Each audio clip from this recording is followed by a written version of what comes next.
Art has always been the soul of human expression, a reflection of emotions, culture, and imagination. But today, machines are stepping into this sacred space. In a dimly lit lab, Dr. Elena Carter watches as her AI model generates a digital masterpiece. With every stroke, the algorithm mimics centuries of artistic techniques, creating images that rival human-made art. The world is fascinated, but not everyone is celebrating. At a prestigious art exhibition, traditional painters and critics debate the value of AI-generated work. Can a machine truly create? Or is it merely imitating what already exists? Some argue that AI has no emotions, no lived experiences, only data.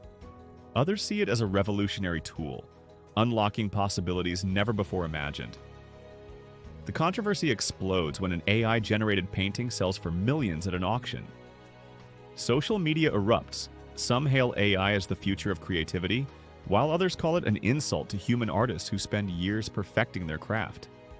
As governments and institutions scramble to define AI's place in the art world, a deeper question emerges. Does creativity belong to machines? Or should humans retain control over content creation? Dr. Carter believes in a future where humans and AI collaborate, not compete. She partners with artists to merge traditional techniques with machine-generated designs.